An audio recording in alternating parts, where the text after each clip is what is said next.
Despite his very busy international schedule, we're delighted that Khenpo has returned to Portland this year to start a teaching on Gampopa's Ornament of Precious Liberation. For about 20 years, Khenpo has been translating for contemporary masters of Tibetan Buddhism, particularly His Holiness Karmapa and Khenchen Trangpa Rinpoche. He has many traditional texts and commentaries currently in publication. In light of his abilities, scholarship, and qualities, Trangpa Rinpoche appointed him a Khenpo, a senior teacher of Trangpa Monastery. We're so very happy to have him back to start this new cycle of teaching. So thank you all very much. Do I have to do something to turn this on? No, you're all set. I'm all set, okay. So thank you all very much for joining us this evening live and on Memorex or over Zoom. I'm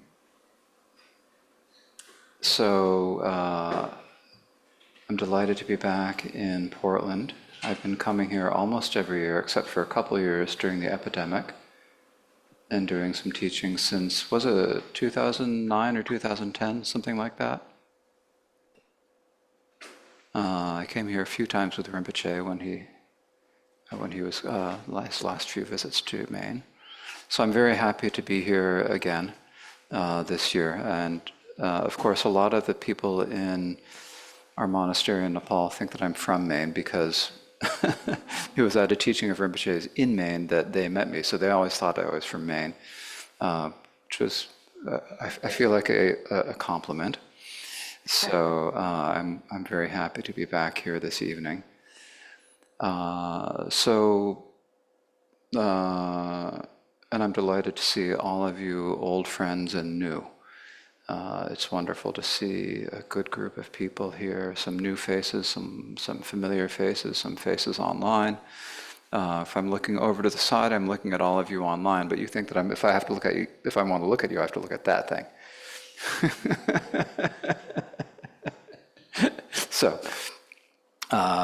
So I'm very happy to see all of you. Tashi Dele, as a Tibetan would say, auspicious wishes. And we will begin this evening by reciting the Vajradhara lineage prayer and then the mandala offering. So I think you see the Dorje Chang is the first tab, that's the Vajradhara lineage prayer, and then you flip to the third tab, which is the mandala offering for that in the prayer book. So for all of you who are new, that's what we do. And what we'll do this weekend is sometimes we'll do the chants in Tibetan, and sometimes we'll do them in English. Tonight, we'll do them in Tibetan. Okay, because the reason for this is Khenchen Trangpa Rinpoche always felt very strongly that there was a lot of blessing to Tibetan words, because these are the actual words that realized masters said, and that there's some quality to the sounds because they were spoken by realized masters and combining. So there's a lot of blessing just in the sounds of the words. And so this is the main reason he liked to have people chanting in Tibetan. On the other hand, if we chant in Tibetan before learning Tibetan, it's not clear that we understand much of what we're saying. It's pretty clear that we don't, unless we're doing it slowly enough that you can read the translation at the same time. That's why we also will recite it in English sometimes. And this is something that Rinpoche himself recommended people do in their practice, that when you chant things, you sometimes do it in Tibetan for the blessings of the sound, and you sometimes do it in English for the meaning. And as we do it more, hopefully we can get to the point where there's some blessings in the English too, whatever blessings mean. We will begin tonight by reciting in Tibetan. So with a short Vajradhara prayer. O dorje chanjen telo naro damarba mila chuje gambomba du son sheja kunjen galma ba 제시 총제 주바르드남당 지타사선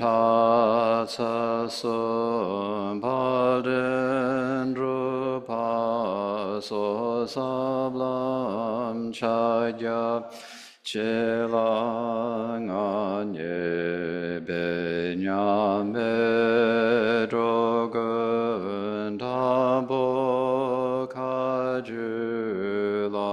솔와뎁소카주라만 주바즈노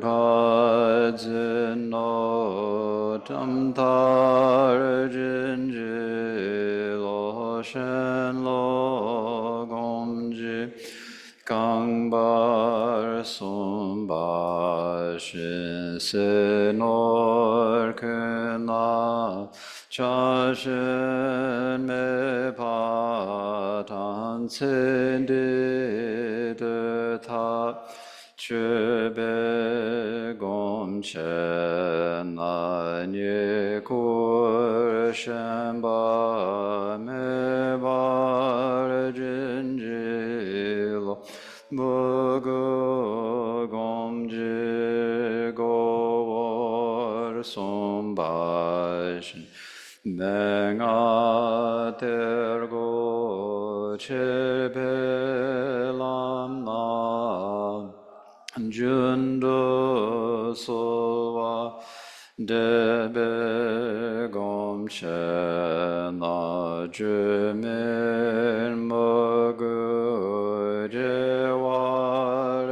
주밀머그제와르진지로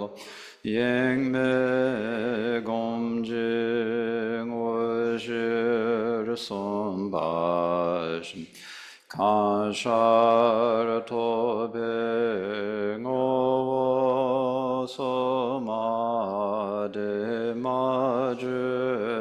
카샤르토뱅오소마데마주데가르 조베곰체나곰차 로탄드라와진지로 남동오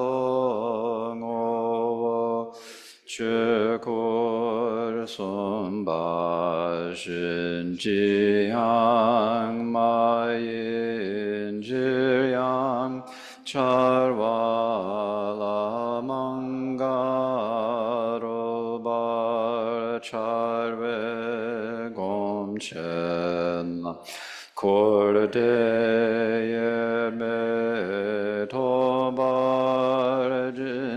골데예메토바르진지로 개와 근두 양달라마 단달메 주기발라 런주진사달람지 연테라존 돌제 창기 고판율톱쇼. So please turn to the mandala tab. O Chatsavatan Chiching Shapatam Jesu Yirang Kushing Solai Gewa Jungze Dagi Jisaba 탐제 다기 참주 칠호 사시부주 주심에 도참 리라링신이 대견바디 상계싱도 밑에 푸와이 저큰 남다 싱라 주발쇼 샘제 남기 sambatam loye chera jitawar chechon tomon tebai chöge kolo kordo sol. In the Dharma Expanse Palace of Akanishta is the essence of all Buddhas of the three times, who shows me directly my mind is Dharmakaya.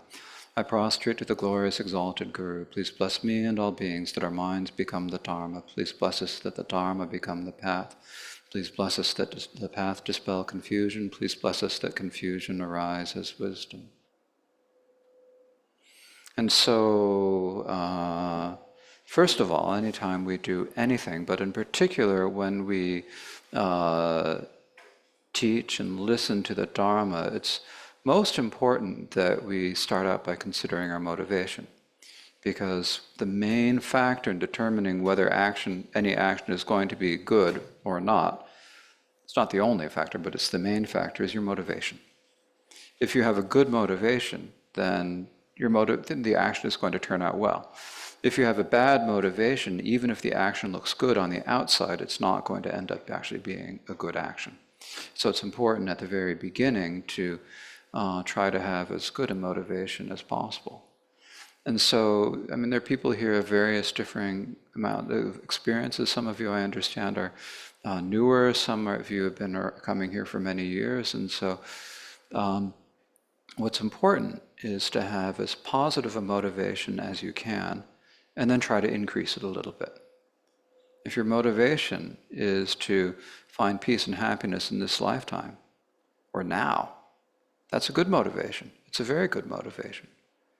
If your motivation is that whatever comes after this lifetime, you also want that to turn out well, that's also a very good motivation. We have no idea what's going to happen to us after the time of our deaths, really. And some people will say it will turn into nothing. Some people will say that our continuum will pass on to another lifetime or some other explanation. And for us, with our limited faculties, we're unable to tell. But we can think, if there is something, we want it to be good. And so thinking that we need to practice in order that if we tame our minds now, then whatever comes later is going to be better than if we don't tame our minds.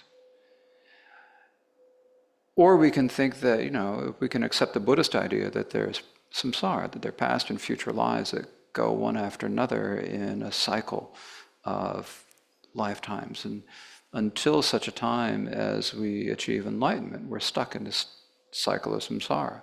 So we might have the wish to free ourselves from that. And this is also an excellent motivation. We might have the motivation that not only do we want to free ourselves, but we also want to free all sentient beings. If the suffering that we experience in samsara is so unbearable that we need to do something about it, what need is there to mention that it's also unbearable for other sentient beings? And if we were to go off and achieve some sort of peace and happiness for ourselves and leave them all behind, what would that say about us? Really, when you think about it. And so there's the motivation of bodhicitta, the motivation of wanting to achieve a state where we're going to be able to bring all sentient beings to the complete freedom from suffering. And so that state where we'll be able to do it is what we call Buddhahood. So the wish to achieve Buddhahood for all sentient beings. So those of you who have been coming for a long time, and particularly all of you who have taken the Bodhisattva vow, should absolutely try to rouse this motivation of bodhicitta. Those of you who are newer, who don't really understand what this means, then have as good a motivation as you can. And think that you're doing this to bring lasting benefit to yourselves and all other sentient beings, wherever they may be, whatever they are.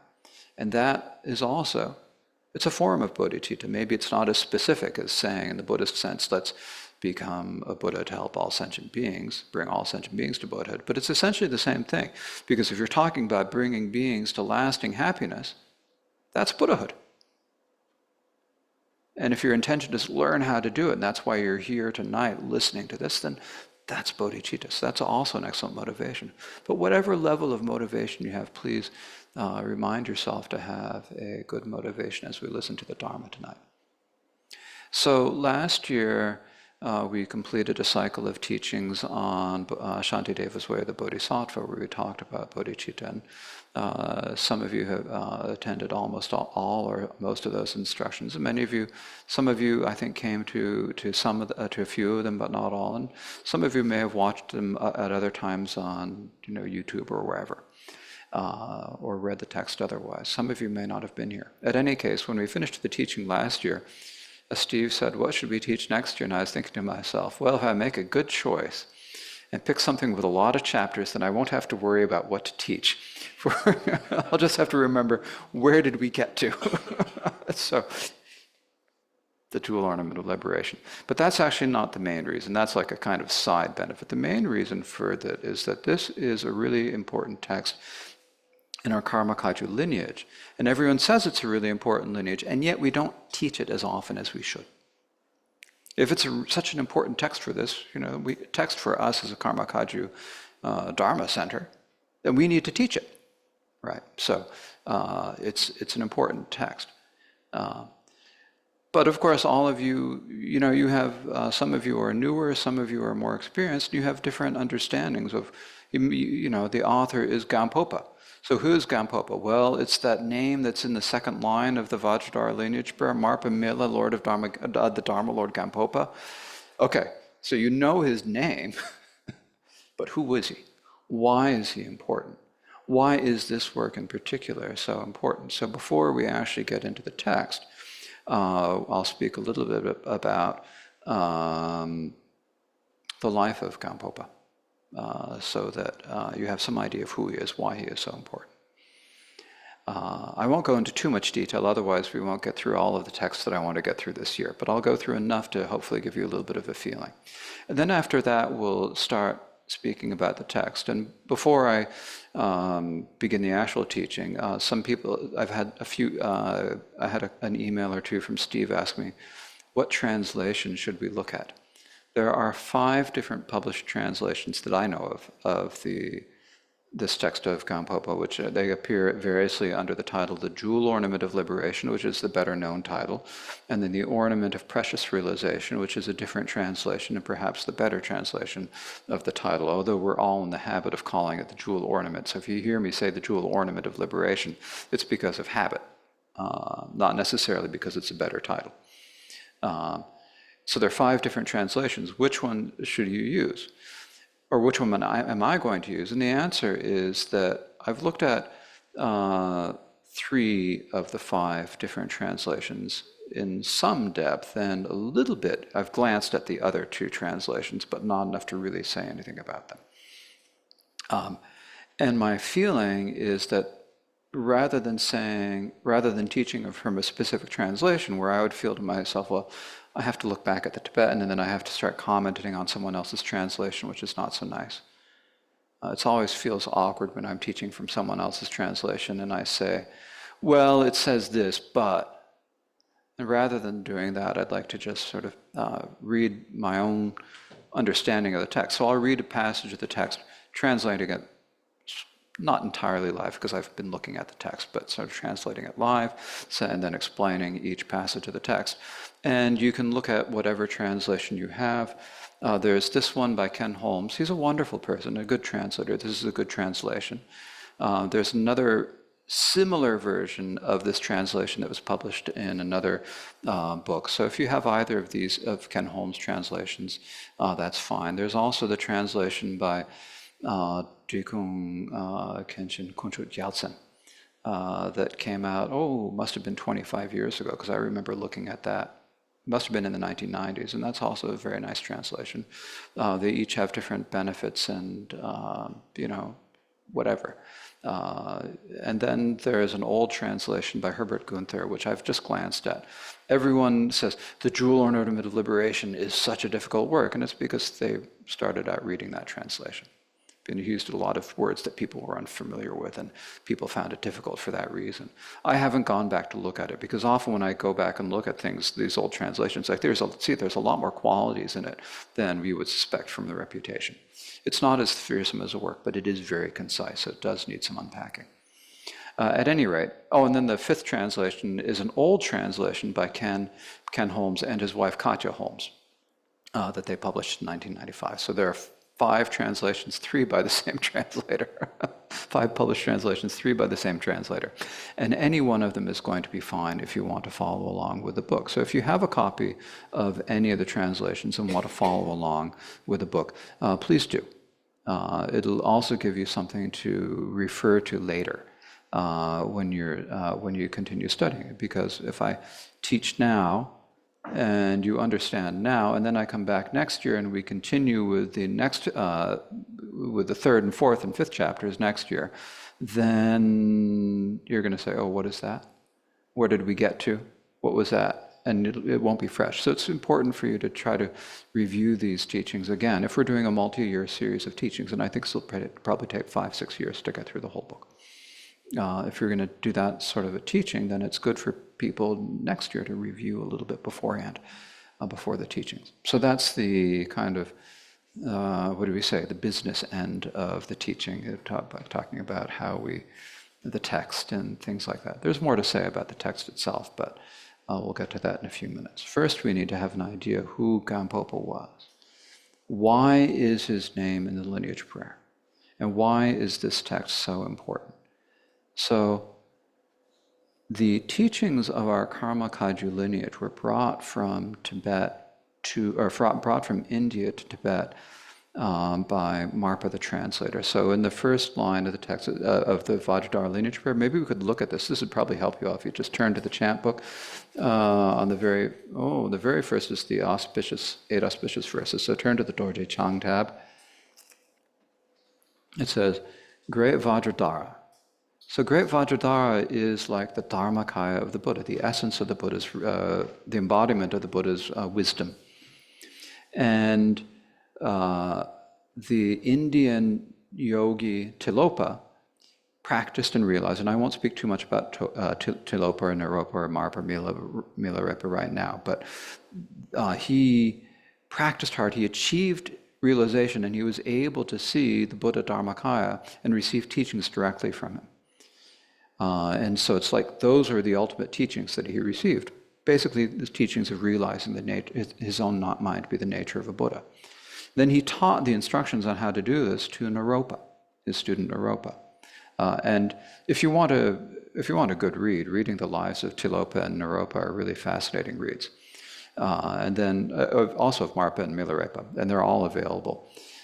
So then Naropa gave his teachings to Marpa, the translator, who went to India, spent over 20, 30 years of his life in India. Somewhere 27 years, I think it was total, I don't remember exactly, in India and Nepal, and then traveling back and forth, getting teachings, and then bringing them back to Tibet, teaching them to a small group of students, not so many really. He had 4 main students, of whom one of them, the most famous, was Milarepa. If you've heard of Milarepa, if you haven't read the life of Milarepa, then that is a very good read. That's like required reading for us in the Karma Kagyu lineage, because you have to know who Milarepa is. There's a very good translation of the life of Milarepa that's published by Penguin Classics, so you should take a look at that if you have time. And it's just a fascinating reading. So that's Marpa and then Milarepa. Milarepa was a total yogi. He spent decades living in the mountains with nothing to wear but a thin cotton robe, and he usually didn't care whether it was covering himself or not. So he's basically sitting naked in the mountains, mountains of Tibet. This is not mountains of some tropical country. It was mountains of Tibet, which were very cold. He didn't bother going to get anything to eat, so he just ate whatever he found, which was nettles. His skin turned green. And then after he had spent decades meditating, he started traveling around, going down into villages, teaching, and collecting a few students here or there, but never so many students.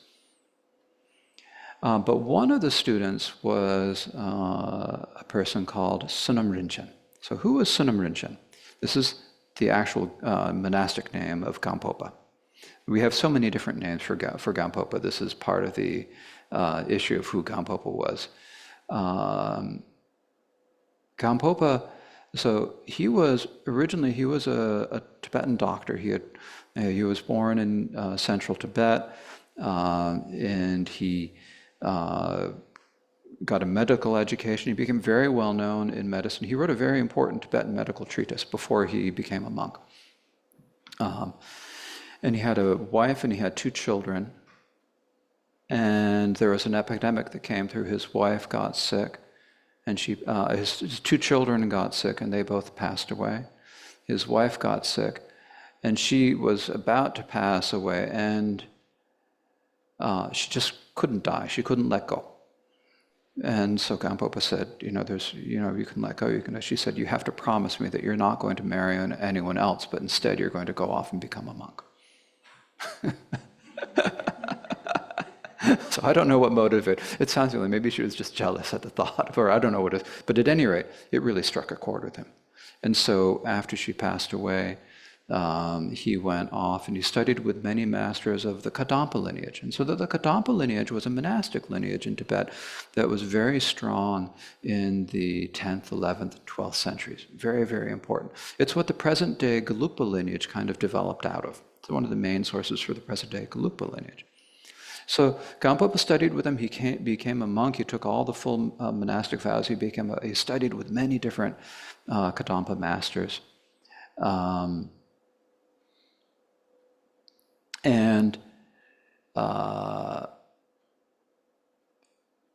then he was actually had very strong meditation. At one point he was trying to see, he sat down and he did meditation, and he found, well, he could meditate for 24 hours, and it wasn't that hard. Just sit down in a single samadhi without being distracted for 24 hours. And he thought, oh, that's pretty good. I wonder how long I can meditate. And so he sat down and he meditated, and he stayed in a single samadhi for 13 days. And then he had a very good experience, but he realized he needed some understanding. He went to some of the great masters of that time, and I'm not going to bore you with names because the names will go in one ear and out the other right now. But basically all of the great, several of the great Kadampa masters of his time, including one who is known as having the greatest realization. He received all the instructions on Mahamudra meditation. So I'm sure you've heard the word Mahamudra in this. So there are Kadampa instructions on Mahamudra that have been passed down from Atisha, and he received all of these instructions on the Kadampa tradition of Mahamudra. And then one day he had gone into a town and he was staying in an inn, and he heard some beggars outside saying, speaking about what they would want to be like. And one said he wanted to be like a king. One said he wanted to be rich. The third said, oh, I don't want to be anything like that. I want to be like Milarepa. Milarepa is able to sit outside. He's completely happy. He doesn't need to wear any clothes. He just has this thin cotton robe, and he's always totally happy. He's like a really great yogi. And the moment that Gampopa heard the name Milarepa, he felt like, oh, I've got to go meet him. And so he went. He went looking for the beggars. He said, where is he? And then the beggars told him, and then they disappeared. He couldn't fit, no one the next day could see them. No one knew where they went. At any rate, he went down to the area. Milarepa spent most of his time in the mountains, on the Himalayas, the high areas of the Himalayas on the border with Nepal. At that time, there was no country of Nepal. It was like sometimes in areas that were more Nepali, some places there are more areas that are more in Tibet. There was some difference there. So he went down to these areas. Actually, Lama Pema came last May. Those areas are very close to Lama Pema's homeland. Very close. And in fact, there are caves where Milarepa stayed in Lama Pema's homeland, and also in the neighboring regions of Nupri and Nishang and so forth. So all in that area. And so there, if you ask Lama Pema about Milarepa caves, he'll tell you next time he comes visit. Anyways, Gampopa went there, and he finally got to the village of Jin, near where Milarepa was staying. And someone said, "Oh, you're the one that Milarepa had mentioned. They said that the person who introduces you is going to have incredible merit." And then Gampopa got a little bit proud. And so they sent a message saying that this doctor from Central Tibet has come and is ready to see you. And Milarepa wouldn't let him come for 2 weeks. Not until his pride was sufficiently destroyed. And then finally he was brought and he met Milarepa, and he spent 18 months with Milarepa, learning all of the instructions that had been passed from Tilopa, Naropa, Marpa, and Marpa down to Milarepa. And then Gampopa spent 18 months there studying these instructions with Milarepa, and he was primarily the instructions on Tummo, the inner heat, or Chandali practice, and the various tantric meditations. And so in this way, Gampopa had the full instructions of the Kadampa lineage, and he also had all of the instructions of the Mahamudra lineage passed down from Naropa. So he's like, when we talk about Gampopa and the lineage that he formed out of these, we call it like the confluence, the two rivers of Mahamudra and the Kadampa coming together and uniting in the stream, in Gampopa's mind stream. So when Gampopa had left the Kadampa monasteries to go see Milarepa, he didn't go. He first asked his teachers, "May I go see Milarepa?" And they said, "If you come back in 2 years." And so at the end of the 2 years, after he'd spent a total of 18 months with Milarepa, he knew he had to go back, and so he left. And as they were leaving, Milarepa escorted him to this river that was kind of like the boundary. This is as far as Milarepa was going to go, and they sent Gampopa off. They sang a wonderful, Milarepa sang a wonderful song, a very famous song, but I'm not going to go into it right now because I didn't prepare it. I'm kind of winging it a little bit here. But anyways, Gampopa walked across the stream, and he got and he waved and he started to turn around and go to Milarepa. He said, "Wait a minute, I have one more really important instruction." And Gampopa said, "Oh, please give me this important instruction." And Milarepa then turned around and he lifted up his robes and he showed his buttocks that had been become just complete callous from spending decades sitting on bare rock. This was the final instruction. "Look at my calloused buttocks." So then Gampopa went.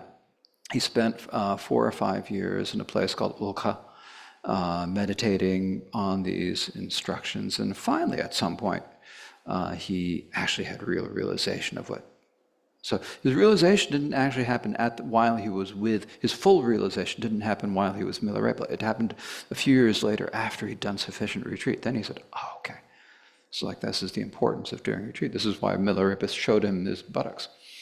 Now, Milarepa had also told him that he should go to the area of Dahla Gampo, which is an area in southern parts of Tibet, and he should start teaching the Dharma there. So after he'd spent several years at Dahla Gompa, at Olka, Gampopa went down to Dahla Gompa, and he was there thinking, oh. And he got there was no one there. It's an empty valley. Absolutely no one there. And so he was thinking to himself, I'm supposed to come here and teach beings, but like there's no one here. This is an empty valley. How am I ever going to teach beings? I should just build myself a retreat hut and stay here.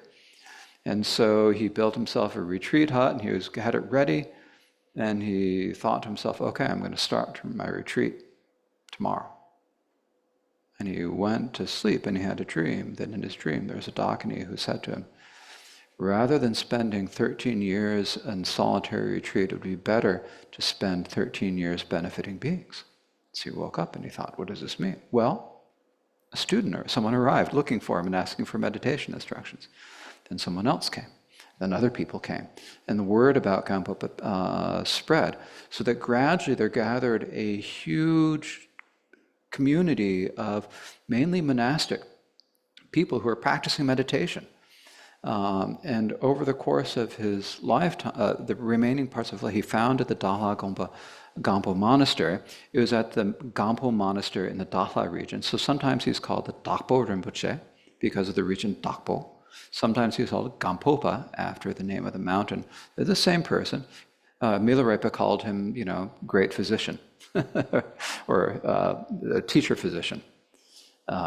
So he had many different names, but Gampopa is just one of his names. And actually, it's not the name that's used most often in Tibetan. In Tibetan, people normally just say Dapo Rinpoche, and then that's Gampopa. So if I slip up and say Dapo Rinpoche, I mean Gampopa. It's the same person. So Gampopa is, so that's what happened. And over the years, more and more students showed up. There are differing accounts of how many students he had. Some sources, everyone agrees that he had 400 great meditators as students. That there were, and the 4 principal students, the 3 men from Kham and other students. He had 2 of his nephews were great students. And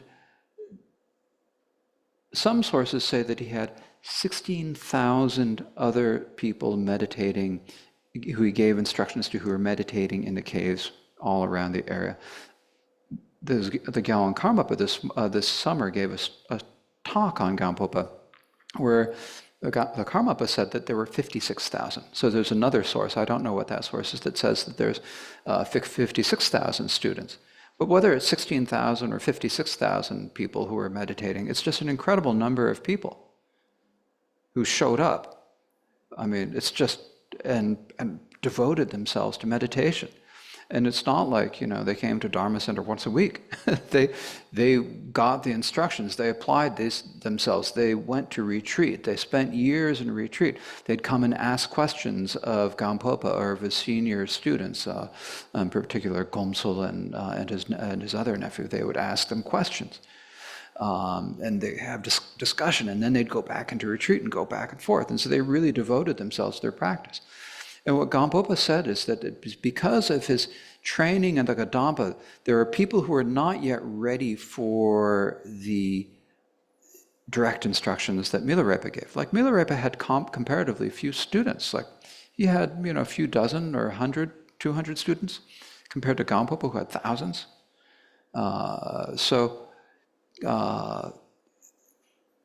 Gampopa said that it's because of the instructions from the Kadampa lineage that he was able to benefit sentient beings. So what he'd do is he'd bring people in through the Kadampa instructions of teaching the stages of the path. And then when they're ready, when their beings were ready, then he'd introduce them to the teachings of Mahamudra. And he'd teach them in a specific way of Mahamudra. And that way of teaching Mahamudra is the same way that we teach Mahamudra in our tradition now. It's the same system of instructions. In fact, it's sometimes said that all of the Tibetan instructions of what we call mind instructions, so this would include like Dzogchen, Mahamudra, and so forth, all of these are based on the system that Gampopa developed, the way they're taught. The words are different in the different lineages, but the way of introducing the nature of the mind is, the general sequence is based upon Gampopa's instructions. So he was a very important figure, not just for our Karma Kagyu. So this is the Karma Kagyu lineage. This is our lineage here in this center. The Trangu Center here is a Karma Kagyu center. And the reason we say that is not because it's like some sort of different sect. It's not like, the Anabaptists and then the Congregationalists or whatever. It's like they're just different lineages.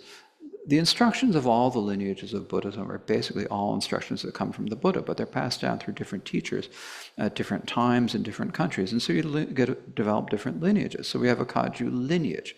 It's not so much a Kagyu school as a Kagyu lineage. It's passed down from Gampopa, or down from Chilopa to Gampopa. Then Gampopa united the Kadampa and the Mahamudra, passed that down to his students, and in particular, the student Dusum Khenpo, the next one here in the lineage, the knower of 3 times Karmapa. That's the first Karmapa, Dusum Khenpo. And then it's been passed down through many other masters until we get to the 16th Karmapa, Rangjung Rinpoche Dorje, who escaped from Tibet in 1959, and also my teacher and many of us are here is our teacher, Khenpo David Rinpoche, who founded this center. So that's our connection. Our teachings that we have are the teachings that we get from Gampopa, so that's why Gampopa is so important for us. So it's not like there's this direct connection between Gampopa's teachings and the instructions that we get. It's passed down through many different generations. On the one hand, and so in that sense, it's developed over time. On another hand, it's passed down from Gampopa to the first Karmapa, and then the Karmapa reincarnating, and we have to the 16th Karmapa, whom Khenpo David Rinpoche received it from, and now the 17th Karmapa. It's different forms of the same being, reincarnated in different forms, but essentially the same being. And so in this sense, it's actually kind of a very close lineage for us.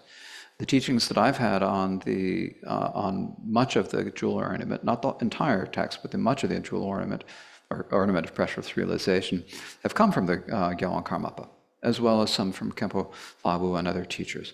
But it's primarily, especially with the material that I'll be going through tonight and next year, this teaching, this is what I've heard from the Karmapa. So this is a very close lineage from Gampopa. But Gampopa was, of course, he was, a 12th century master, and it's a long time ago. And so we aren't even if we have this kind of lineage passed through the Karmapa that in some sense is really close, it's still not the same as meeting Gampopa and receiving the teachings from him, say, face to face. Or if we haven't met Gampopa face to face, is it fair to say that we can actually gain any teachings of Gampopa, any teachings from Gampopa?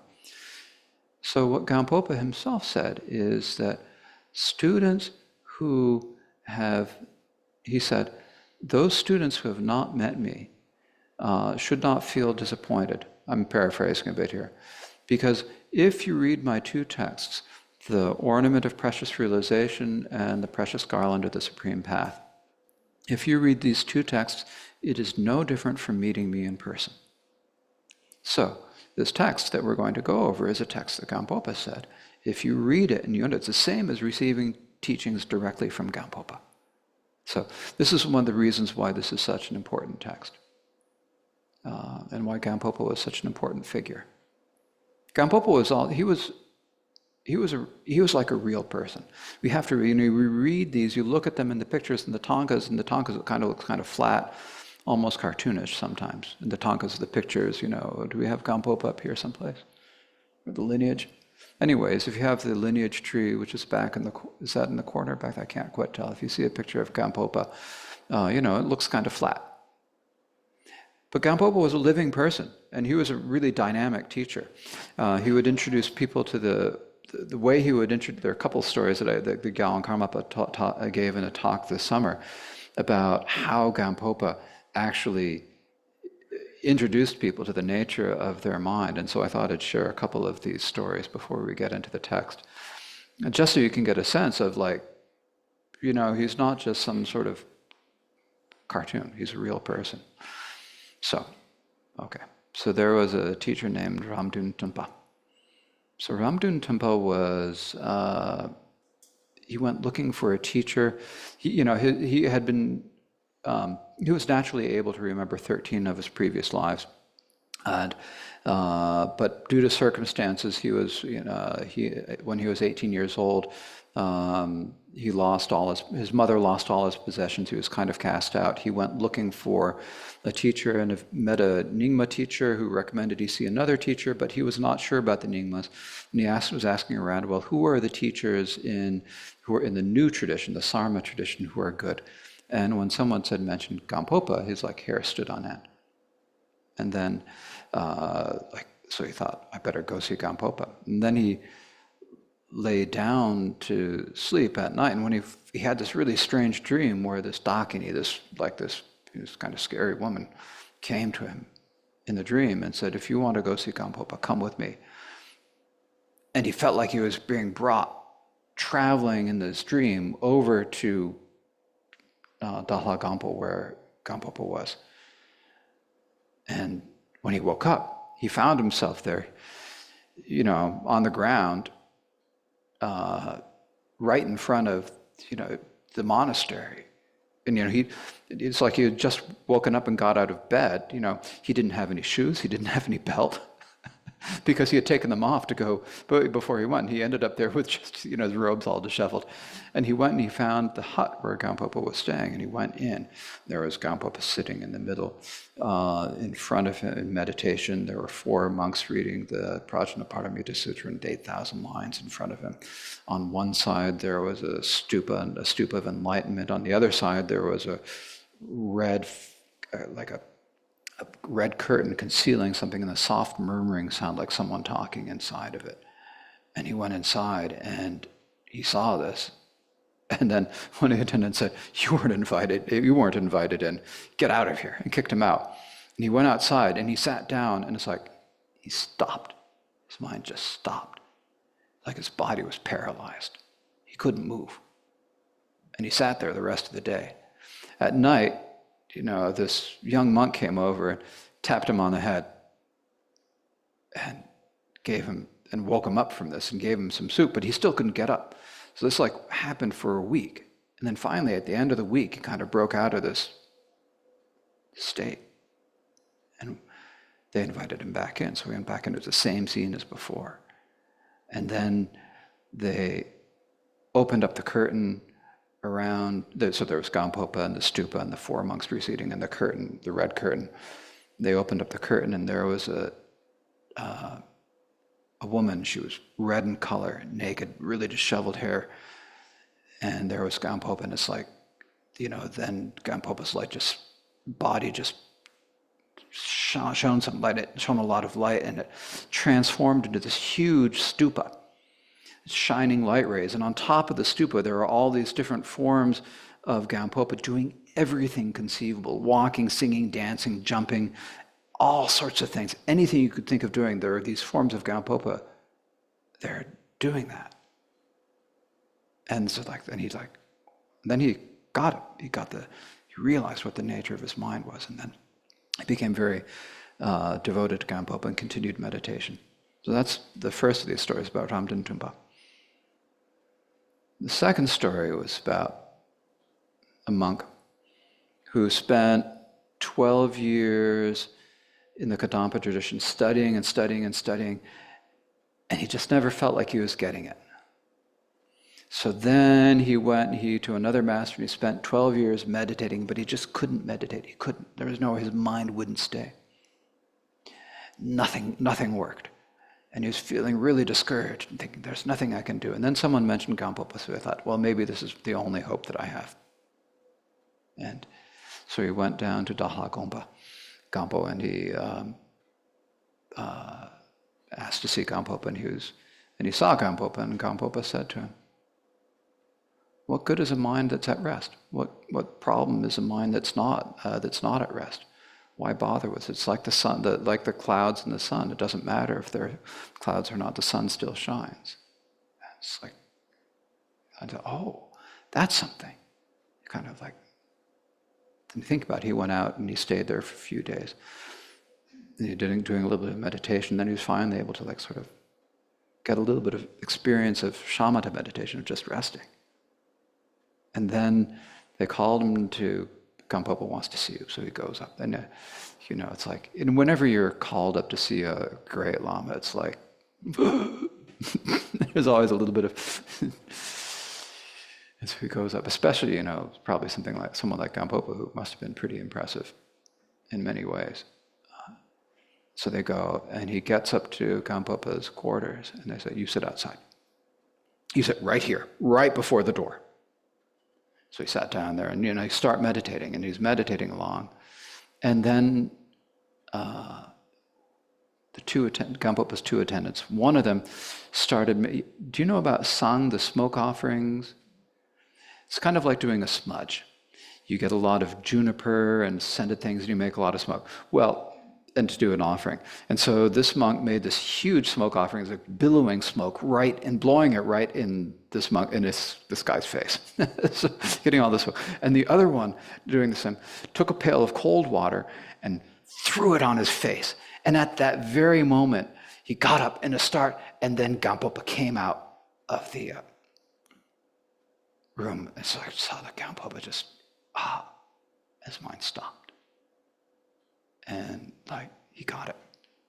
So this this is the way Gampopa would give really direct instructions to people into the nature of their mind. I mean, these are wonderful stories that the Gyalwang Karmapa taught. If you want an even better relation of, probably more accurate relation of these stories, you should listen to the talk that the Karmapa gave on the anniversary of Gampopa's Parinirvana on YouTube this last year in August 19th. Anyways, that's the story. Those are the stories about Gampopa. So this is the type of person he was, and I'm telling you these stories because it's important to feel like there's a human connection. These people from the past, they're real beings who taught the Dharma, and it's been passed down to us, and we're so fortunate to be able to have any exposure to it. Don't worry about me. I'm never going to throw cold water on your face and do anything like that, because I'm nowhere near where Gampopa was myself. But I'll try to share what I know of this text. Okay, so here we are. The Jewel Ornament of Liberation. And so this is, one of the English translations by Ken Holmes. And how do we start? We start with a title. So we call it, the common title of the text is the Jewel Ornament of Liberation, or the Ornament of Precious Realization. We'll talk about these different translations in a moment. The actual title of the text on the title page is The Wish-Fulfilling Jewel of True Dharma, the Ornament of Precious Realization. Actually, I should go backwards, sorry. The stages of the Mahayana path called the Wish-Fulfilling Jewel of True Dharma, the Ornament of Precious Realization. So that's the title of the text in one translation, but we always call it the Ornament of Precious Realization, or Jewel Ornament of Realization. So the Tibetan there, Tarpa Rinpoche Gyen, is actually it can be interpreted as two ways. There's the word precious. You've got Tarpa is liberation, you've got Gyen is ornament, and in the middle you have Rinpoche. So what does it modify? Does it modify liberation, or does it modify the ornament? And so when you talk about the jewel ornament of liberation, you're saying that, well, it's like saying the ornament is made out of jewels. And this is, I've actually seen other translators, not just who have had teachings on this text translated in this way, but other teachers, including Taisita Rinpoche and Sangye Rinpoche, explain it the other way. It's the liberation that is precious. So it's the precious liberation. And when you talk about, there are many texts that are called ornaments, like we have the ornament of the middle way, the ornament of the sutra, the Mahayana sutras, and so forth. The word ornament in the Sanskrit tradition, and then also into the Tibetan tradition, is often used as a title for a work that explains something. So this means the ornament here is, it's like, and precious liberation needs no ornamentation. But it's like we're ornamenting it a little bit so that make it easier for you to understand. And this precious liberation is it's like what it is. It's the wish-fulfilling jewel of true Dharma. So Dharma is like a wish-fulfilling jewel in that the wish-fulfilling jewel is a common trope of Sanskrit literature and then Tibetan literature, where a universal emperor will have a banner, and on the top of the staff that the banner's on, there is a jewel. And if you pray to this special jewel, then it will bestow on you everything you need and want. And so there are lots of stories of emperors doing this. And so it's like a common example of something that will give you everything you need. These days, it's kind of like, money, because you can get everything you want from money. Any need and want. If you are like Elon Musk and you have so many billions of dollars in assets, then you can get whatever you want.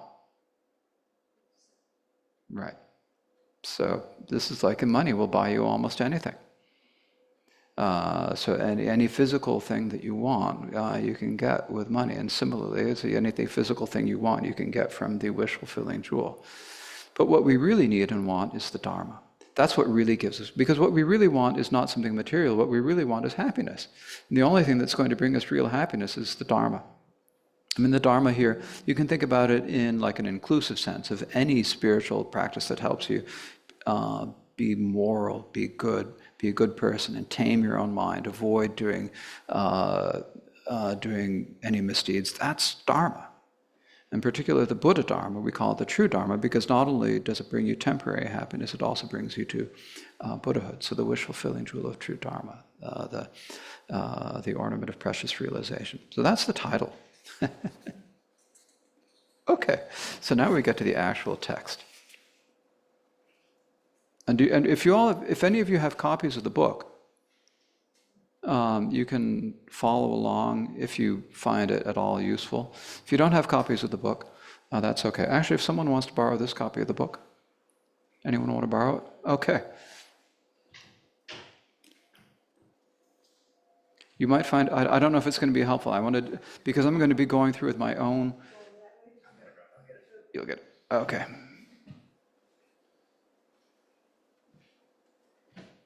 All right. I'd like to hear your input after this teaching. Is it too confusing to hear me read an oral translation and look at the other translation at the same time? So please do tell me as we go through this a little bit. The very first thing in the book after the title is the prostration. I prostrate to youthful Manjushri. So in the Tibetan tradition, it's always important to start any text that you're writing with a prostration to the Buddhas and Bodhisattvas. And here in particular, he's prostrating to Manjushri, the Bodhisattva of prajna, of wisdom. And so that's a prostration that he begins the text with. And then after that, there's a stanza that has two parts. The first of these, the first part is an homage, because when you start any text, if you want to be able to finish it, you first want to pay homage to the three jewels and your teachers and so forth. And so in this text it says, to the victors, their offsprings in the true Dharma, as well as the basis for all of those, the gurus, I prostrate or I bow. So here, the victors and their offspring, this means the Buddhas and the Bodhisattvas. And then the true Dharma is, of course, the Dharma. So in this way, he begins by prostrating to the three jewels, the Buddha as our teacher, the Dharma as our companions on the path, and then the Dharma as the path that we follow, and the Sangha of the Bodhisattvas as our companions who can guide us along the path. And the basis for all of these are the gurus. Well, the reason why we say the gurus are like the basis for all the three jewels is because we'd have no chance of actually connecting with the guru, with the Buddha, Dharma, and Sangha if the teachings weren't passed down from generation to generation by the teachers. You know, it's not like some sort of cult where you say you have to do this. It's like, we want the Dharma. And the guru is important to us because the guru can give us the Dharma, right? So the basis of being able to connect with the Buddha, the Dharma, and the Sangha is the people who teach it to us, the gurus. So that's why he begins with the prostration to the gurus. And then it says, for my own and others' sake, I shall write this ornament of, this jewel of true Dharma that is like a wish-fulfilling, this ornament of this precious Dharma that is like a wish-fulfilling jewel, based on the words of my Guru in one edition, or in another edition it says, due to the kindness of Guru Milarepa, of Lord Milarepa. So there are two different editions of the text, and this is kind of interesting. One great Drupa Kagyu master, Pema Karpo, wrote is that actually Gampopa first wrote this text when he had teachings, as notes on teachings that he got from one of his Kadampa teachers. So he wrote it down as a text. He wrote down the text. He wrote the whole text, or almost all the text. He basically wrote the text, but he didn't write an homage at the beginning. And he had the verse at the beginning, the pledge to compose, said, instead of saying due to the kindness of Lord Mila, it said based on the teachings, based on the words of my gurus. Then later, after he met Milarepa, he revised it.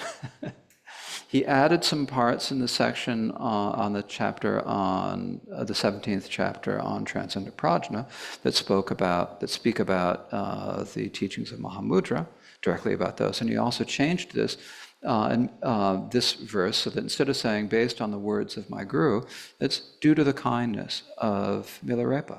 So it's like the text, he first wrote it and then he revised it after he got the instructions from Milarepa. So this is shows the evolution of the text a little bit. And it's not like he did it once and then it was done. He did it and then he revisited it later when he got some more teachings. And there are other changes that he made in the text.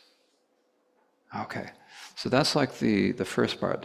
Almost every text in the Sanskrit and Tibetan traditions, especially in the Tibetan traditions, begins with these two parts, the homage and then the pledge to compose, saying, why am I doing this text?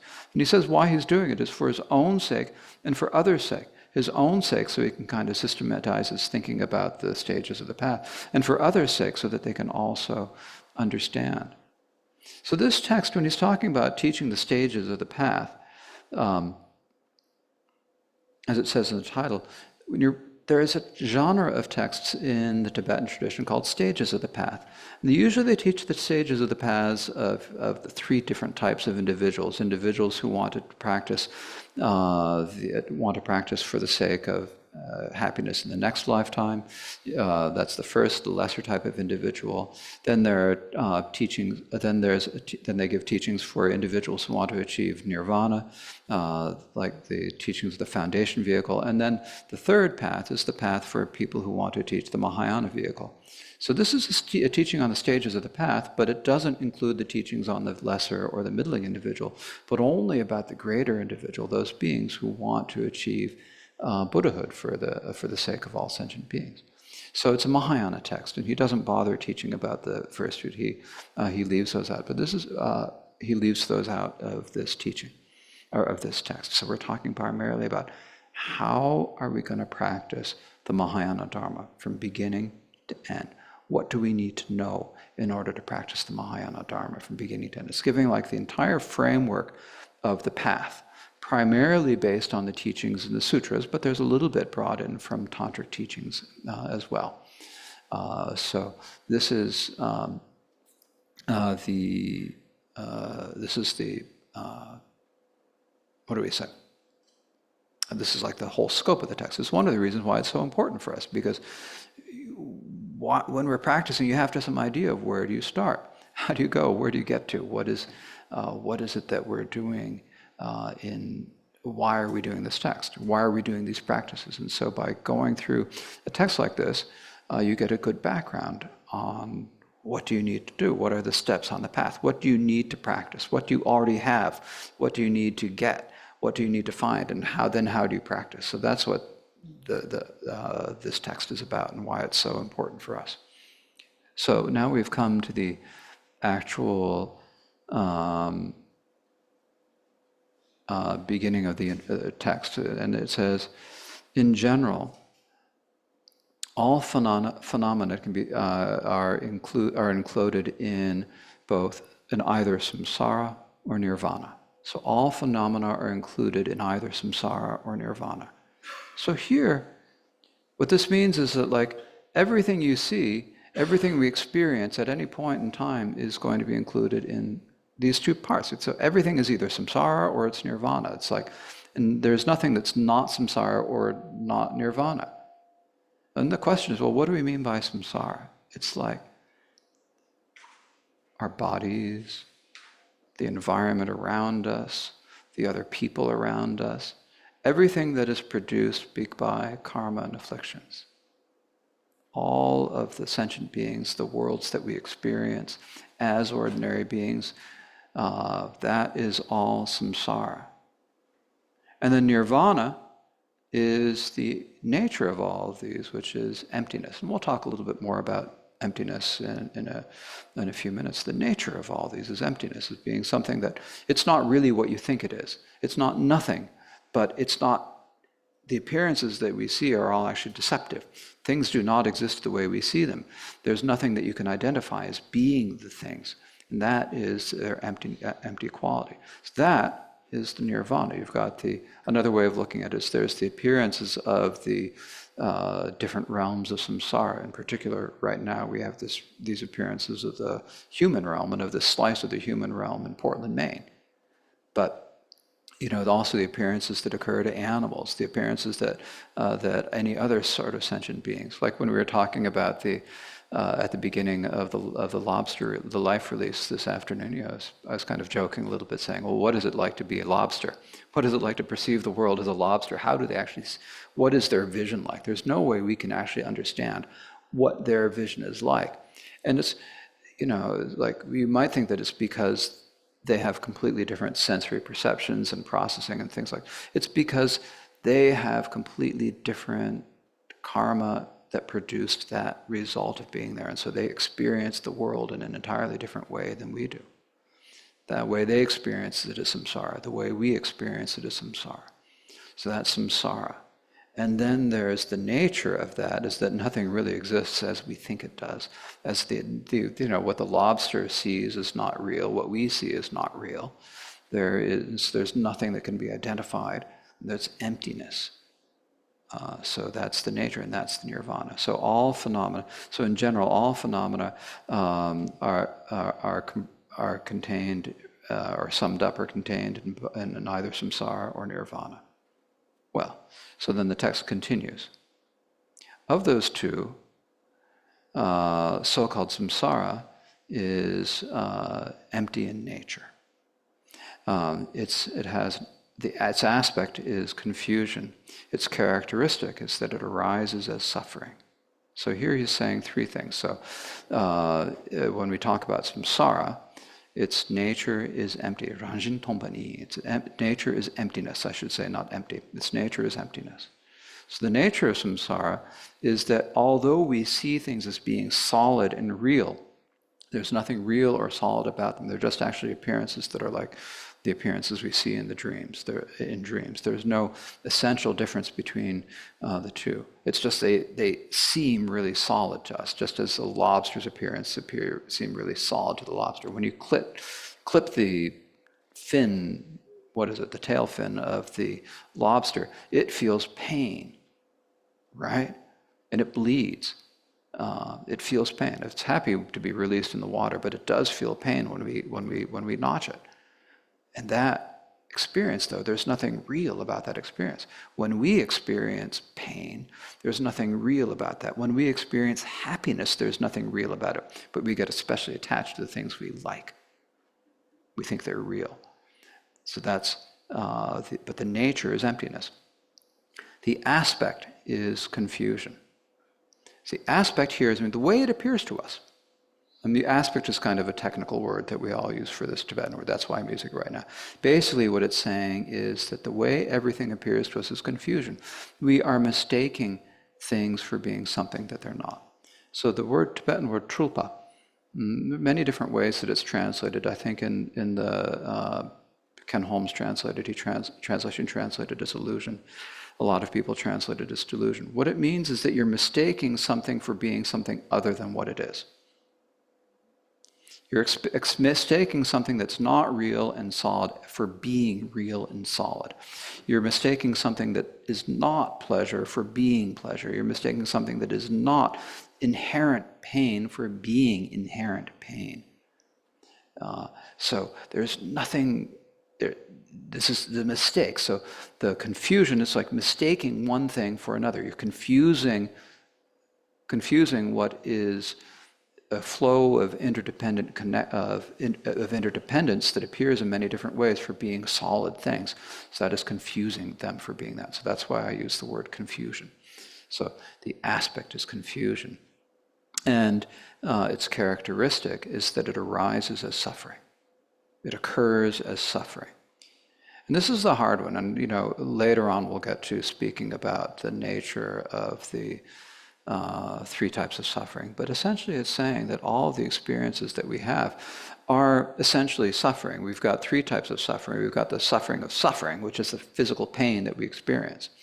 There is the suffering of change, which is the pleasant things that we experience that can change. And when they change, then we experience disappointment, pain, loss, grief. and so forth. So they are also inherently suffering. And then there's the pervasive sense of pervasive suffering of formation, which is just the momentary nature of all phenomena, that they're changing in every instant. Every instant there's this like friction of a phenomena arising and perishing that we are not aware of on a conscious level, but is constantly causing this sort of friction. That's the pervasive suffering of formation. So everything in samsara is in one of these three types of suffering. So that's samsara. Its nature is emptiness. Its aspect or appearance is confusion. Its characteristic is arising as suffering. So then what is nirvana? So-called nirvana is emptiness by nature. Its aspect is the exhaustion and disappearance of all confusion. Its characteristics is liberation. Excuse me. Its characteristic is liberation from all suffering. So it's kind of like the opposite. It's some ways, two of these are the opposite, and one of them is the same. The nature of nirvana is also emptiness. There's nothing that you can say, this. There's no real thing you can say, this is nirvana. You can put your finger on and solidify and say, this is it. It's also empty by nature. There's nothing you can identify. If you look for nirvana someplace, you're going to have trouble finding it. It's not something that you can find. It's not something you can create, not something you can grab onto. It's emptiness. Its aspect is the exhaustion and disappearance of all confusion. So when it's like when you realize the nature of all things, as your wisdom grows stronger, it's kind of like your confusion leaves, you overcome your confusion step by step by step until all of your confusion is gone.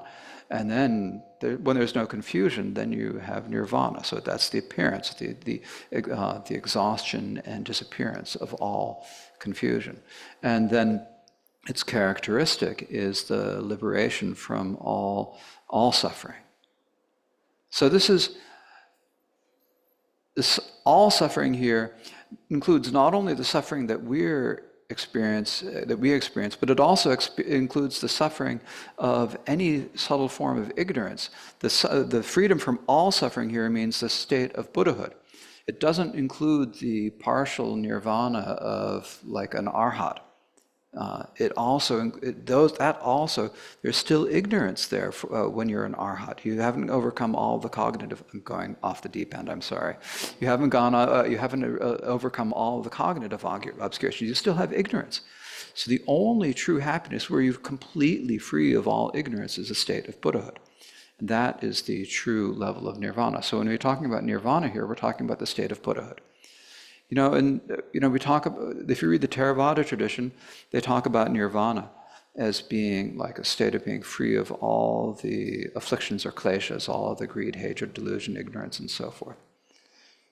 That's all that is, but that is a great state and an incredible result to achieve, but it's not the full result. In the Mahayana, we also want to free ourselves from all of the subtle layers of ignorance so that we can achieve the state of Buddhahood.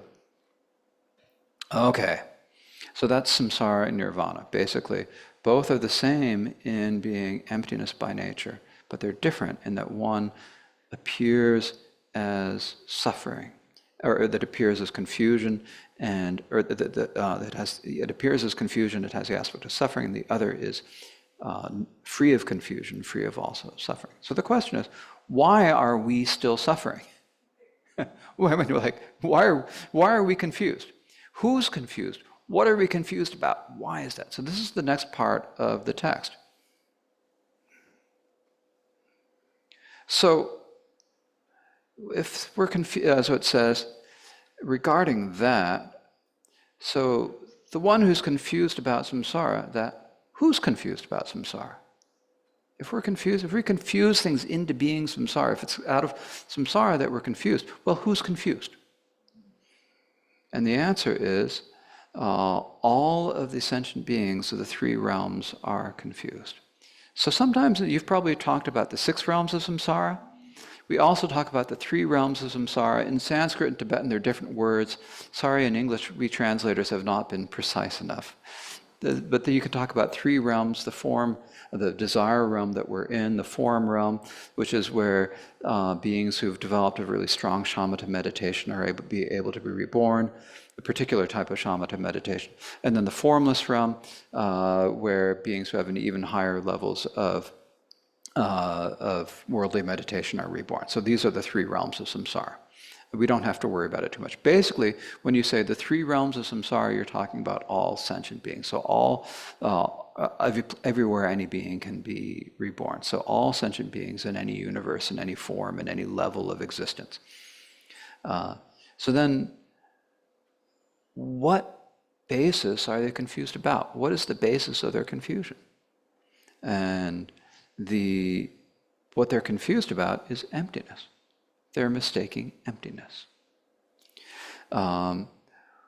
What is the cause for them to be confused? It is because of great ignorance. It's because of ignorance that we're confused and we wander in samsara. So this is the cause of it. So how? Next question is, how are they confused? In what manner are they confused, you could say? How are they confused?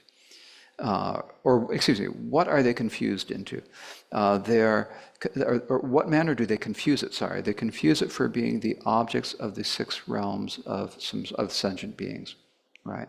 So there are the appearances of emptiness that appear, and the independent principles appear that because of our karma and afflictions, we perceive them in different ways as being one of the six realms. So we're all confused in a certain way, in a similar way, so we have similar appearances, we think, of this realm as being a human realm, similar enough that we can talk about them and agree on them. Like we're all going to agree that what's in this glass is water, I think, unless Steve put something else in here, some other clear liquid, right? We're all going to agree that this is water. But if a god were to perceive the same thing that we perceive as water, they'd see it as ambrosia. If an animal sees it, if a fish sees it, if the lobster sees it, well, they're not going to see it. If a fish sees it, what are they going to see it as? Home. It's just like, their environment, right? A hungry ghost is going to see it as blood and pus. And a hell being is going to see it as like molten metal. So based on your karma, the objects of samsara appear in different ways. It's not like our perception of this as water is any more right than anyone else's perception. For us, we perceive it as water and we can enjoy it as water. For a hungry ghost, for whom it seems like pus and blood, they can't enjoy it as water because it doesn't look like water. It looks like something disgusting. And that's why they can't find anything to eat or drink, because everything that we would see as being eat or drink is something that appears to them as being revolting. So they aren't able to find anything to eat or drink. So this is, and if you think about it, like this is talking about it in terms of six realms, you can also think about it like in our daily life. Should I tell a personal story? I got divorced. I used to be married. I got divorced. It's not a secret. A lot of people know. And after our divorce finalized, we went to the court, we signed the papers, and then we went out to get ice cream. And while we were there having ice cream, we talked about this one event inviting my ex-father. There was some event that he had done something, said something, and we both remembered it very clearly. We both remembered it as being a very important thing, but our memories of it were diametrically opposed. Absolutely diametrically opposed. And at that point, I would not be able to say that my memory of that was any more real than my ex-wife's. They're both real. Both of us, we were both certain that we remembered it properly, and yet our memories were completely opposite of each other. That's appearing differently. Or, another example is that some people over here really like chocolate. But if you get a Tibetan who's not been outside of Tibet yet, maybe it's even worse. Maybe it's not the same. If you find an older Tibetan and you bring them some chocolate, people give me chocolate to bring to Tibetans. And the real Tibetans, they don't like it at all. So if you give me Tibetan chocolate to give to Tibetans and they don't take it, I mean, you often have to end up eating it myself. I try to give it to them, but it doesn't work. You know, it's like, who am I going to give this chocolate to? So, and a lot of people don't believe me that Tibetans don't like chocolate, but it's true. Younger Tibetans now who've grown up in like Kathmandu or whatever, they get chocolate, they like chocolate, but the older Tibetans don't like chocolate at all. It's too strange for them. Anyways, so this is just how things appear differently to us. So it's confusing things into the appearances, into the objects of the six realms of samsara. So the next thing is, what is an analogy for how we're confused? What's like an example, or what is it like? And Gampopa's answers is like, we're confused like sleep and a dream. So when you are asleep, you've got this sleep that's kind of preventing you from seeing the outside world, and you have dreams instead. The sleep is kind of like the source of confusion, and then the dreams are like the appearances you see in that state of confusion. So that's what it's like. We have such ignorance that we perceive things in like the six realms, like this human realm, all the pains and suffering that we experience in the human realm. And it's because our perception is distorted by the ignorance of not knowing the nature of how things are. So this is the way we are, like an analogy for how we are confused. So, since when? From what time have we been confused? We have been confused since beginningless samsara. There's another text by Gampopa where he says that what do you mean by beginningless samsara? It means that there is no beginning to samsara. There is no bottom to the depths of samsara. It's like there's no end back in time. There's no bottom in terms of the depths. It's like samsara is this huge ocean. It's been from beginningless time. And then the next question that is asked here is basically, what are the faults of being confused? This is a good question, because if there was no problem with being confused, if you're just happy being confused, then, what's wrong with it? And the answer is, because you experience only suffering. Because you only experience suffering. That's the problem of it. We mistake suffering for happiness, but you're experiencing only suffering. And then the next question is interesting. There are two versions of this question and answer. So I'll give you both versions. So the old version, because the edition that I have is of the original version that Gampopa wrote. And then I made some notes about the more recent version. So when will the confusions be dispelled? They will be dispelled when we achieve unexcelled enlightenment. So we're confused. So when will that end? Only when we achieve the state of Buddhahood will the confusion of samsara. Even if you're a bodhisattva. The bodhisattvas, when you achieve emptiness, you have the meditation of a bodhisattva. You're in meditation, you're fine when you're in meditation, but then you have to get up in your daily life. I think you all maybe have experienced this. You come to the center, some days it's not like this, but some days you have just like the best meditation. You have a good discussion. You're, samsara. Oh, sorry, nirvana. Shamatha, it's so peaceful. And then you go outside. And it's okay. And then you get home and there's this bill that you have to pay. You have to get up and go to work the next morning. You have to deal with your kids. You have to deal with your partner. Oh, also many problems. Oh, then you turn on the news and it's the election coming up. What are you going to do? Oh, no. It's like, oh, I better just go back to the... But it's going to keep happening, because it's like the same for the bodhisattva. They're resting in meditation, but when they get up from meditation, they still experience relative truth. And so there's still this degree of confusion until they become Buddhas. Okay. The other version of this is interesting. when will confusion arise as wisdom? This is how he changed it after he met Milarepa. It's like in the beginning, the 4 dharmas of Gampopa that I recited at the beginning, the last one, grant your blessings so that confusion may arise as wisdom. When will confusion arise as wisdom? It's when we achieve. The answer is the same. Or when will they become, sorry, not arise, it says, when will they become wisdom?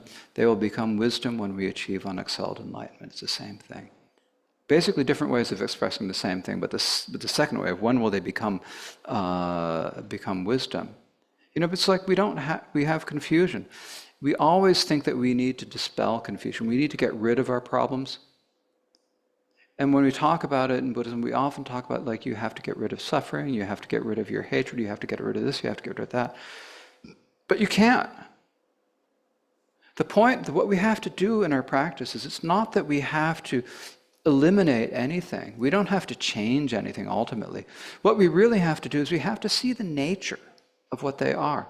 When you can see the nature of how things are, then your anger, your greed, your pride, your envy, your ignorance, when you see the nature of them, they all automatically, they no longer function as what they are, as the afflictions. When you experience the nature of the difficulties of your life, you're experiencing how they really are in their nature, you experience them as being just a play of interdependence, then there's nothing there to worry about. You don't need to do anything. There's nothing that we need to get rid of. It's like Trungpa Rinpoche often would say, in this there's nothing to remove nor anything at all to add. By genuinely seeing the genuine, by viewing the genuine genuinely and genuinely seeing liberation. All you have to do is see the nature. There's nothing that we need to remove. We are fine as we are, but we have the habits of looking at the wrong way. We are confused into samsara. All the pain experiences that we have is not because there's something wrong with us. It's not because there's something wrong with the world. It's just because we don't know how to look at it properly. You don't need to remove anything. We're fine. We have everything we need, especially right now in this situation where we are. Now, saying that doesn't mean that it's going to all be fine if we just do nothing because of habits from beginningless samsara. We are confused. So we need to overcome the confusion. How do you overcome confusion? It's by seeing, right? All we have to do is see. So that's why we're doing this. This is what we're trying to do on the path. We're trying to see what our nature is, see who we really are, what our nature is, what is the nature of our experience. Because when we really see that, then that's what it means by enlightenment. This is the Buddha's teaching from the very beginning. The Buddha taught in the very first sutra, you must know suffering. Suffering is to be known. How do you know suffering? By knowing it completely, by manifestly knowing it. We must give up the origin of suffering. How do you give up the origin of suffering? By knowing it completely. We must manifest cessation. How do we manifest cessation? By knowing it completely. We must follow the path. How do you follow the path? By knowing it completely. It's by knowing. There's nothing that you need to change. You need to know what your experience is. That's what we're trying to do. And so we're talking, and I'm a Khenpo, and so I have this bad habit of speaking in terms of things in a philosophical way, which is not always so interesting, but this is what we're talking about. We're trying to know what is the nature of our reality. What is the nature of what we experience? And when we know that, then there's nothing we need to essentially change. Knowing that itself is the transformation, but we need to know it fully. So after that digression, to get back to what Gampopa says next, the question is, if that is the case, if it's our nature and all we need to do is know it fully, then is it going to happen on its own? What Gampopa says, will confusion be purified on its own? Will it be purified on its own? Can we just sit back and wait? Yeah, I'm going to see the nature of confusion. Sorry. Gampopa says, so-called beginningless samsara is this. Samsara is beginningless because You can't just do it on your own. In that, because of that, because the samsara is like this, we have to follow the path. We have to make effort. We have to try it. When we do this, then we'll be able to actually be able to see. We don't know how to look. The reason we can't see is we don't know how to look, and we have bad habits of looking in the wrong way and are therefore confused. And unless we do something about it, we're going to still be confused. And so in this way, Gampopa continues, in this way, this is the way that we are confused, that this samsara is confusion, that the great amount of, this is how it is such a great amount of suffering, this is the long duration of samsara, this is the way that there is no automatic or self-liberation. So from today onward, we must strive to achieve unexcelled enlightenment no matter what. No matter what. Chito. We must put effort into it because it's not going to go away on its own. So we need to put effort into it. This is why, when we come to the Dharma Center, I think a lot of people, we all come here, we want to be, we have some problems, we have temporary problems in this life that bring us here. Sometimes it's sickness. With me, it was divorce. It's some other thing that brings us here. Maybe just a feeling of dis-ease in your life that you feel like you need, or unease. You feel like you have to come and do something.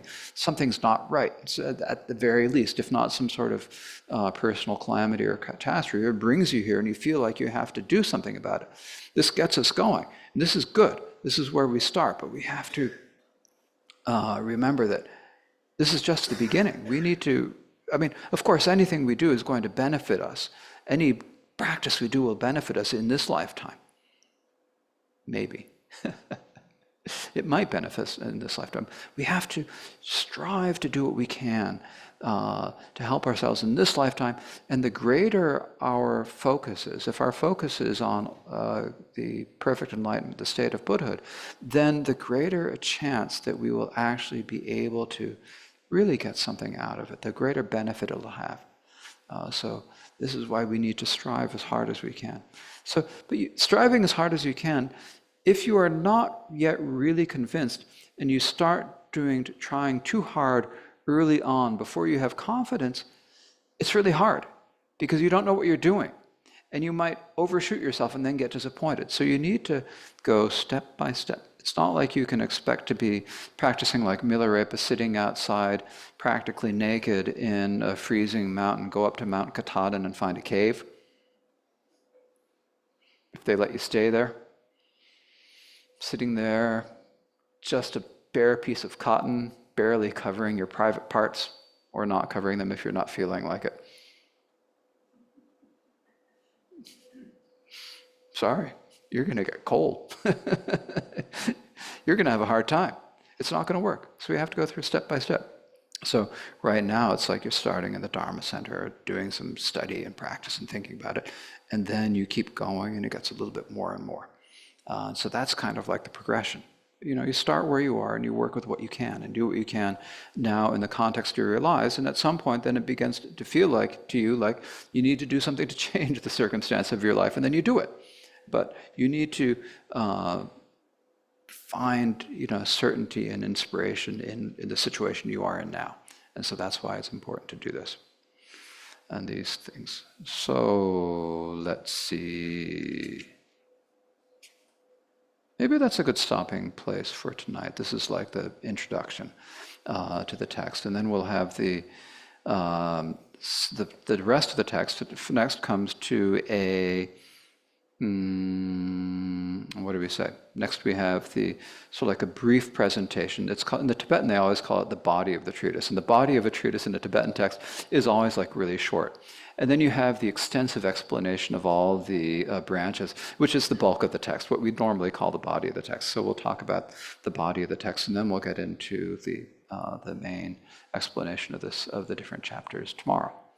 So that is enough for right now. And we probably could have a time for, do any of you have any questions about this or any other material? Or any other? Maybe it's all too new right now. If you don't have a copy of the book, you may be able to find something online. There are, all of the translations are available online if you'd like to be able to follow along. If you search for either Ornament of Precious Realization or Jewel Ornament of Realization, you'll probably be able to find something you can download to your favorite device. And so you can follow along. If those of you who are following along with the text, if you're finding that helpful, or if you want to review things later. Are there any questions online? I have to look over here to look at you, but then I can't see.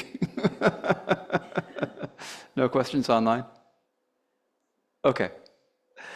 Then perhaps that is enough for this evening. So we will end by reciting the dedication of merit, which is probably at the back of the book. Closing. Let's see, we've got global warming prayer, the swift return prayer for Trungpa Rinpoche, and the dedication of merit. So we will start with the swift return prayer for Khenpo Trungpa Rinpoche, which is just a few pages from the end of your book. Let's recite this one in English, okay? Through the primal, pure, great bliss of the Dharma expanse and illusory play of appearance and emptiness unified, Vajradhara, you are the Lord of all existence and peace, incomparable Guru, I prostrate at your feet. Great hero who protects all helpless beings tormented in deep oceans of samsara by the 100,000 sharks of afflictions and karma, soul Father, venerable Guru, I miss you now. Think of us, kind Lord of Dharma. Look at us, O teacher, line of speech. The lamp of happiness for the teachings and beings has run out of oil. Now think of us with compassion. Your body of learning, venerability, and goodness grew to full strength. Your mane of listening, contemplation, and meditation touched the sky. Loud was your roar of teaching, debate, and composition. Lord of speech, we are going to return soon. Come back soon, great being, who preserves and spreads the golden thread of the fine traditions of teaching and practice, the Dapo Kaju among all the Kajus, and the Karma Kamsa among all the practice lineages. Hosts of Kaju Gurus in the realm of Akanishta, come forth like seeds spilling from a bushel of sesame and invoke the venerable Guru's compassion. Make the moon of his emanation rise soon. Great glorious Mahakala and Mahakali, 72 haughty spirits and your messengers, be the protectors who bring the young son of the Supreme Nirmanakaya back to this realm. By the power of the truth of the oceans of gurus and three roots, and the fervent one-pointed faith of us disciples, may there be the unfailing cause and effect that fulfills all we ask for in its entirety. Karmapa, embodiment of the compassion of all Buddhas. Karmapa, union of the activity of all Buddhas. Karmapa, empowers redemption of all Buddhas. Orjin Dorulchini, may your life be long. I supplicate that the lamas be healthy. I supplicate that their lives be supremely long. I supplicate that their activities spread and flourish. Bless me to never be separate from the lamas. May the glorious Lama's lotus feet be firm. May happiness come to all throughout space. May I and all others gather the accumulations, purify obscurations, and be swiftly brought to Buddhahood. By this merit may I attain omniscience, defeat the enemy, wrongdoing, and free all wanderers from the ocean of existence, churned by great waves of birth, age, sickness, and death. Okay, thank you very much. And I look forward to seeing you tomorrow. I think some of you who are online tomorrow might come in person, and some of you who are in person tonight might be online tomorrow. But whatever method we manage to, I look at you and you don't see me looking at you. So thank you all very much online and all of you live. So I look forward to seeing you all tomorrow. Thank you, Khenpo.